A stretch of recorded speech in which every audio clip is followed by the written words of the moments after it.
Constantia het begin eintlik by my oupa, wat 'n Afrikaanse onderwyser was in Bloemfontein. Hy kom van Vryseburg af. En in elk geval het hy maar so geldjies bymekaar gemaak, 'n stukkie grond daarrand gekoop. En toe my pa landbou gaan studeer in Pretoria, my pa het gesien, dit is nie 'n tradisionele Vrystaat hierdie nie, met lande en goed nie, dit is baie, die topografie is baie wisselend. En hier was 'n bietjie kersies en hy het gesien maar dit werk. Dit is waar die ding begin.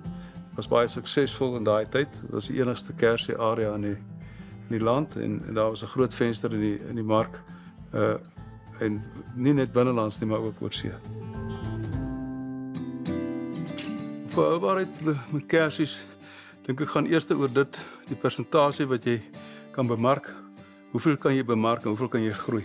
En hoe gereeld kan jy 'n drag hê? En dit is als dinge wat tot 'n groot mate deur jou as boer gemanipuleer moet word. Maar daar is sekere dinge wat jy niks aan kan doen nie, so dis klimaat.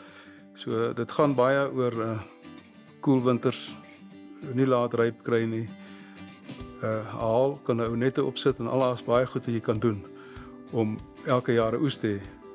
Maar die grootste probleem wat ek dink die kersiebedryf in gehele wêreldwyd sukkel is reën wanneer jy moet oes.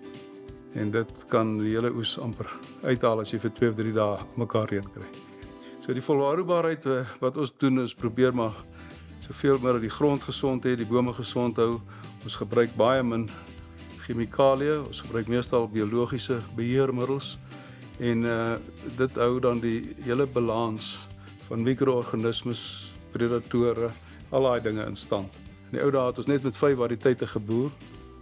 En ons het nou nog van hulle, wat al van 1914 hier in Tlokolaan area geplant was. Maar daar is baie nuwe variëteite, baie. Dit is nie 'n ding, so baie maklike ding om kersies te groei nie.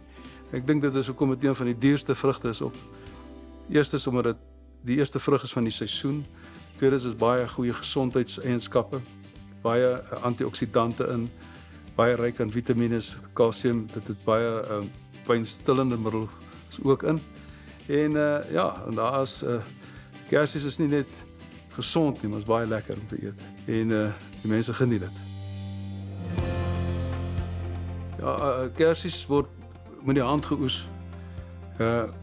Omdat dit baie maklik kan beskadig. So dit word aan die stingel geoes en dan word dit in houers gesit en dit word vervoer na die pakstoor toe. Jy weet so, dit is baie belangrik dat die kersie so vinnig moontlik sy temperatuur moet afneem om sy respirasietempo af te neem. Hy word so spesifieke groottes gegradeer. Groottes is baie belangrik kersies, veral die uitvoermark, hulle hou van groter kersies. Net daai gepak is word hy dan in 'n koelkamer gesit en die temperatuur word afgebring tot op, as die suikeroonhoud reg is, tot op 0 grade. En dan baie belangrik is dat die kersies nie dehydreer nie. Die stingel moet aanwees aan die kersie.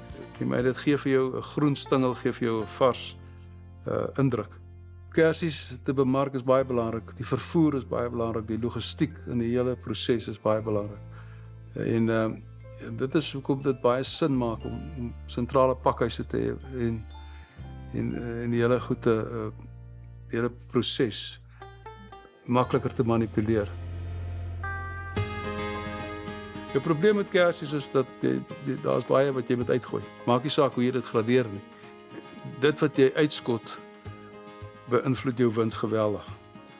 En dit is maar waar my vrou begin het.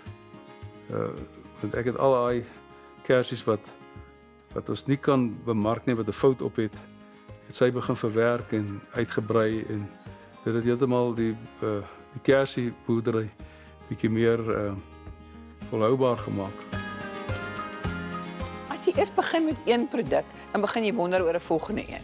Dan begin jy wonder oor 'n volgende een en jy lees en jy kyk wat doen hulle oor see. Maybe 'n kersie, miskien 'n kersie konfyt, 'n kersie balsamic, 'n kersie wyn, 'n kersie. Jy is altyd op die uitkyk daarvoor en ek's altyd gemotiveer en geïnspireer en ek is 'n regte entrepreneur, so ek soek altyd iets nuuts om te doen. So die een het na die volgende gegroei, sodat ons nou al 25 produkte op die rak het.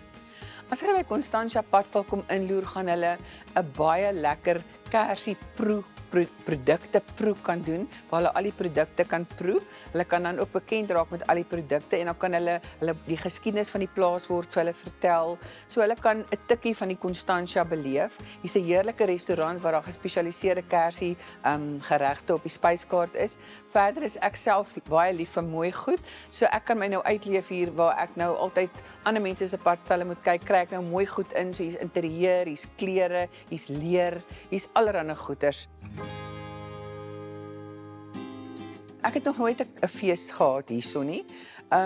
Omdat ek voel ons is 'n klein plaas met klein goedjies, maar in die begin van die jaar het my man 'n baie slegte ongeluk gehad. Ons het amper gedink ons gaan hom verloor en toe hy nou uiteindelik gesond is.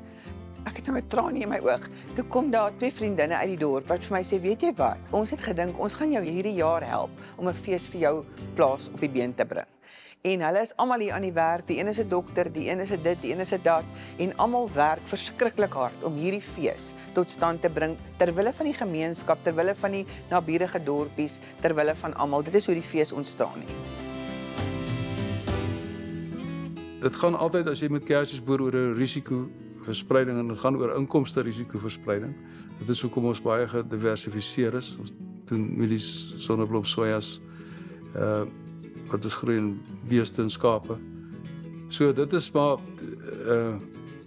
die jonger geslag gaan inkom, of is klaar in, en hulle neem op, my dogters, al is hulle nie, boer hulle nie self nie, help my baie met die bemarking, en dan my seun en sy vrou, hulle spook op hulle manier weer, om die res van die boerdery te stabiliseer, alhoewel hy ook baie belangstel in die kersies, en hy ook baie hou van die groei. Jy moet eintlik, as jy kersies boer, nie net agter die inkomste aanhardloop, jy moet 'n passie ook hê vir wat jy doen. En dit is belangrik. As jy nie die passie het nie, gaan jy dit nie maak nie.